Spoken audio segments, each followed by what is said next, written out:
Hey guys, have a seat. Step right up. Get yourself a cold one. We have got an epic show for you today. We have got not one, not two, not three, but actually 4 tours. We are touring 3 cargos and 1 camper van. This gentleman's name is Joe. They call him Turtle. And he goes to the Nascar race car circuits all the time. He's been to over 100. He camps and tailgates in his cargos and now the van. So this is an epic video, I think. Trust me. I can say that because I'm the producer. But I believe it really is epic. Grab some popcorn, sit back, enjoy the show. Hi, I'm Rick. And I'm Sharon. We are Cargo On. Cargo Conversion Building Camp. We feature camper tours, interviews with builders, campground reviews, and we offer camping tips. If that's your cup of tea, then please subscribe.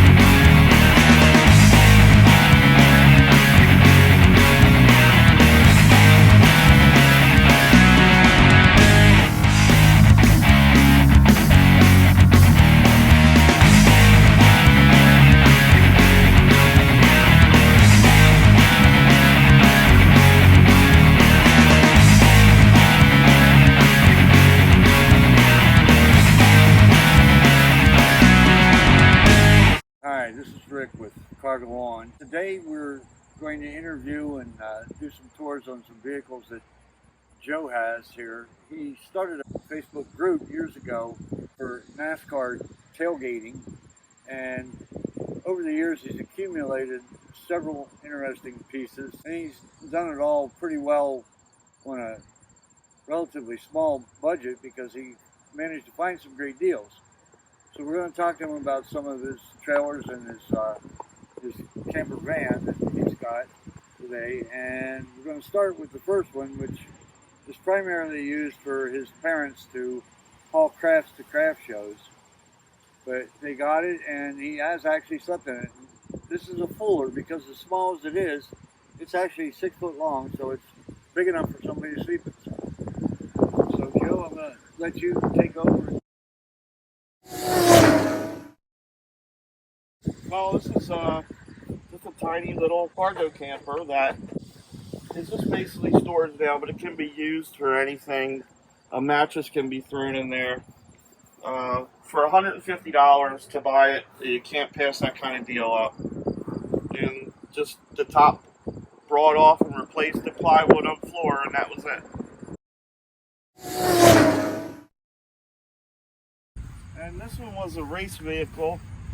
I worked for a couple race teams, and to save money, motels, things like that, this is how a lot of us, instead of being in a tent in the rain and the elements, I got around that. And this one was $250, and it's insulated with 1-inch insulation foam inside of it, so it's very nice and cozy inside. Has everything you need, except the cot is in another vehicle now. Flat screen TV that comes out to watch.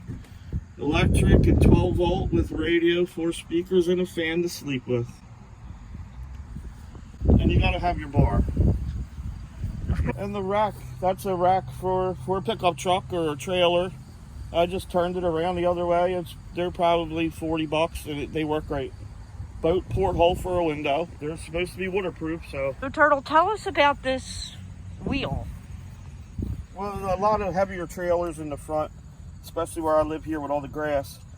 A lot of them only have 1 wheel, but the Harbor Freight, I think they started selling them with 2 wheels because it's a little easier to maneuver them around if you have to. And you can pull this and move it all around in your yard. Yeah. And steer it. It's that easy. Yeah, well, it's a little hard for this one, but the other ones definitely you can just move around and steer them yourself.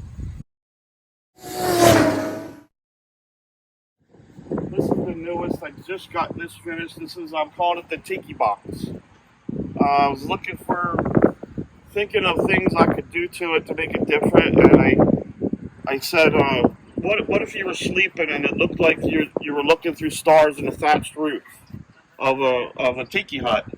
So behind all this bamboo is a bunch of, it looks like stars. They blink, tiny blinking lights. And it just rolled from there with the theme. This is also insulated with 1-inch pink foam with silver bubble encapsulated foam. So this one's probably going to be really nice and toasty too.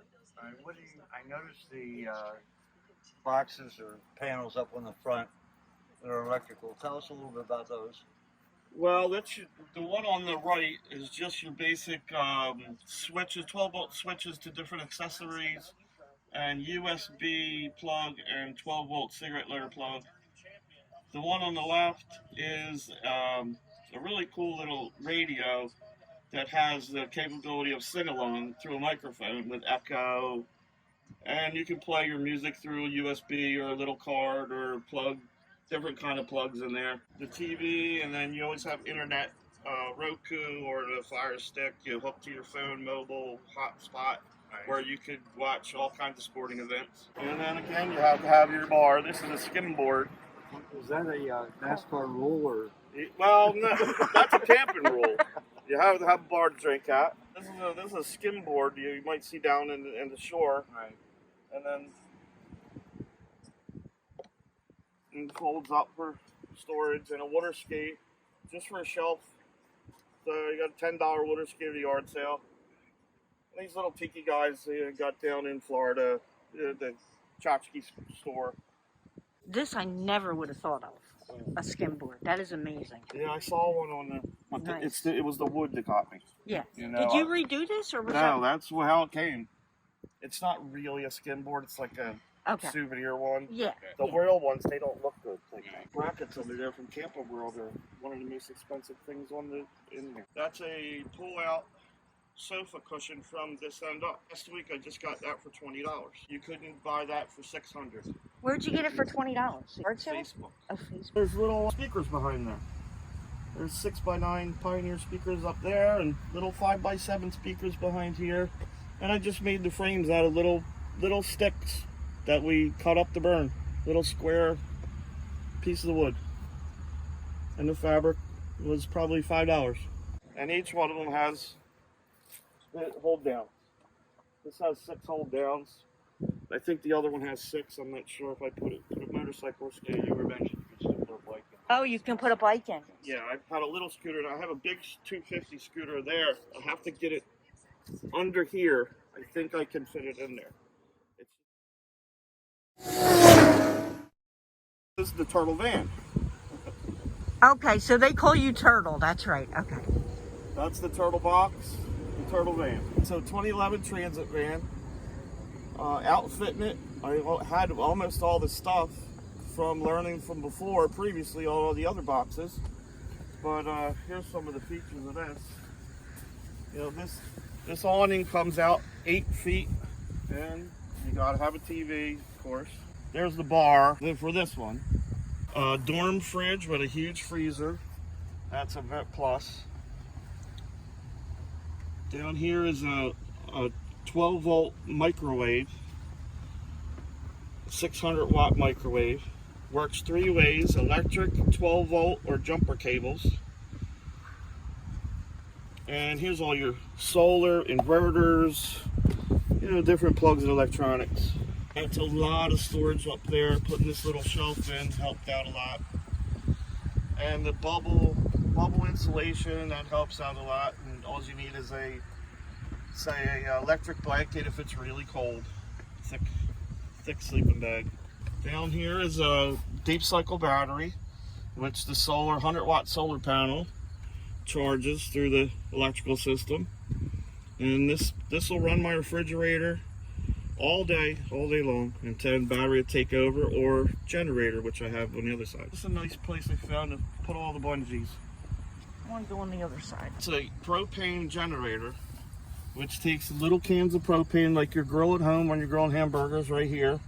little fat can, or you put a hose on it for a big grill, 20-pounder that'll last 60 hours. That'll run 60 hours on $15 of propane. What can you run with that? That'll run the refrigerator, and I have an ice maker to make ice that'll run both of those. And this here is a propane oven, mostly for heating up pizza. Cargo carrier, that holds a lot of stuff. Rugs, chairs, my shower tent, shower pumps, and 10 gallons of water up there painted black. It's almost hot. Between 10 and 4 is a good time to take a shower.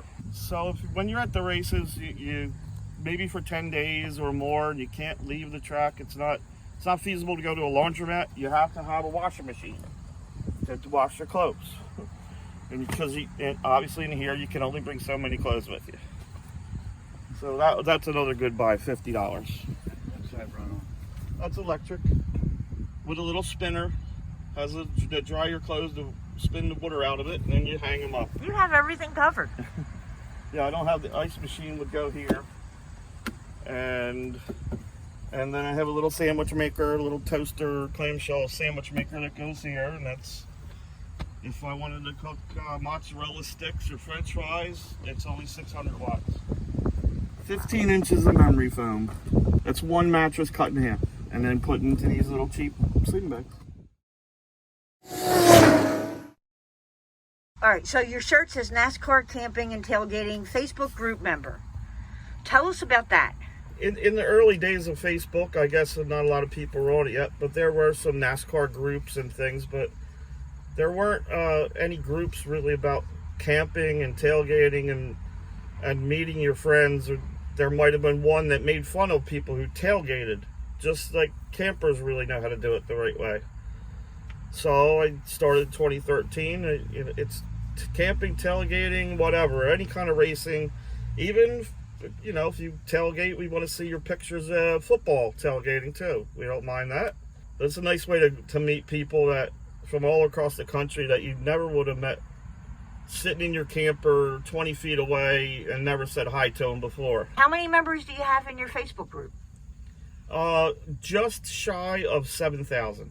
So your main thing that you started was you started taking your trailers to race car events. Yeah, it was a way to save money, to volunteer for the race team that really didn't have any money at all. It had basically all volunteer crews, and we would pay our own way. And if we weren't flying out of Atlantic City to Orlando, then renting a car, then having to pack all of our tents and our luggage or stay in a hotel room, you could see how that would add up to a lot of money for people who are just volunteering and using their own funds.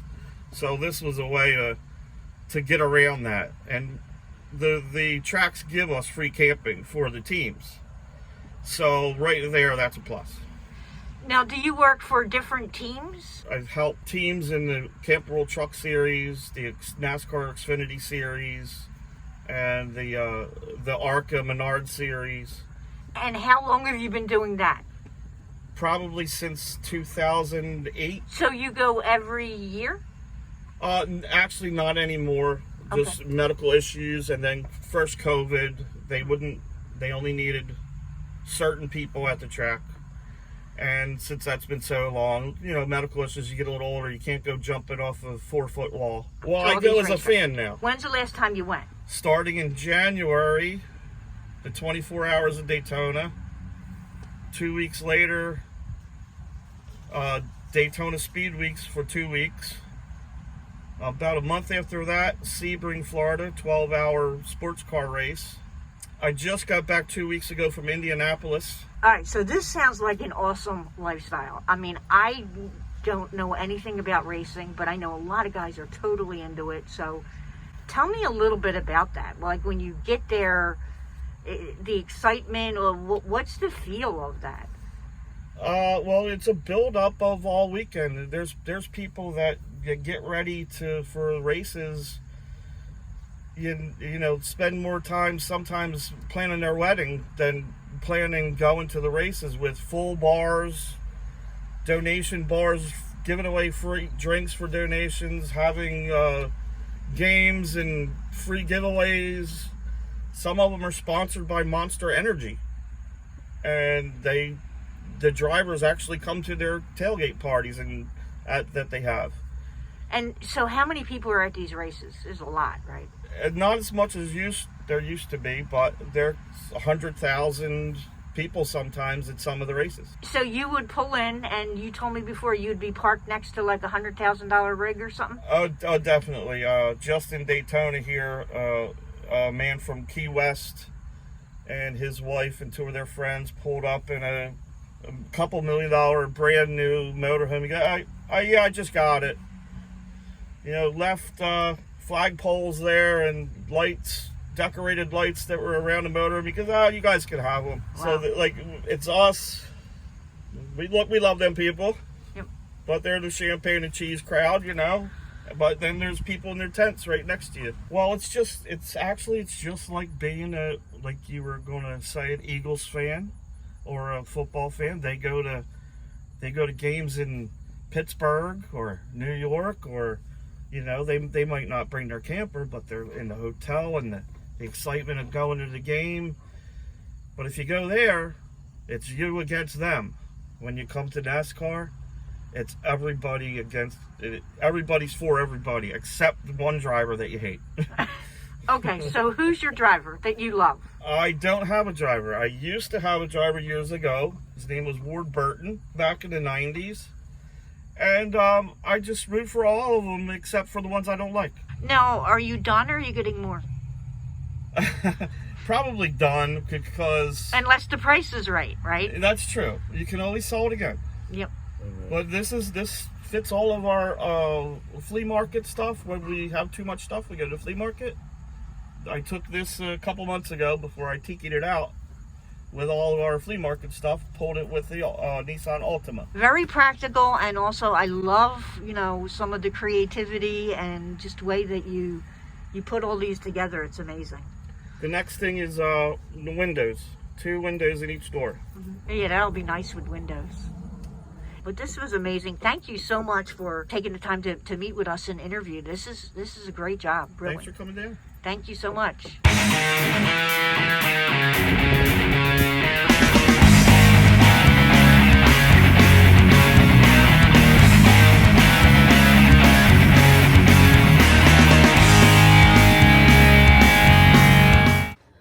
That's a wrap, everyone. You know what to do if you like this video. You all come back now, you hear?